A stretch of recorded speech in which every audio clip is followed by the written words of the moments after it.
કચ્છ જિલ્લા પંચાયતના વિપક્ષી નેતા જિલ્લા કોંગ્રેસ મંત્રીને સસ્પેન્ડ કરવામાં આવ્યા છે. ભાજપમાં જોડાવા બદલ આ દંપતી સામે કોંગ્રેસ દ્વારા કાર્યવાહી કરવામાં આવી. લખીબેન ડાંગર અને રમેશ ડાંગરને કોંગ્રેસે સસ્પેન્ડ કર્યા છે. થોડા દિવસ અગાઉ બંને ભાજપમાં જોડાયા હતા. ત્યારે કચ્છ જિલ્લા પંચાયતના વિપક્ષી નેતા અને જિલ્લા કોંગ્રેસ મંત્રીને સસ્પેન્ડ કરી દેવામાં આવ્યા છે. ભાજપમાં જોડાવા બદલ આ દંપતી સામે કોંગ્રેસ દ્વારા કાર્યવાહી કરવામાં આવી. થોડા દિવસ પહેલા જ બંને CR પાટીલની હાજરીમાં ભાજપમાં જોડાયા હતા.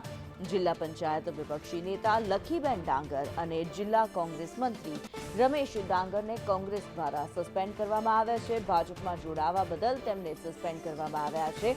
જે કાર્યવાહી કરવામાં આવી છે કોંગ્રેસ દ્વારા, કચ્છ જિલ્લા પંચાયતના વિપક્ષી નેતા અને કોંગ્રેસના જે મંત્રી છે તેમને સસ્પેન્ડ કરવામાં આવ્યા.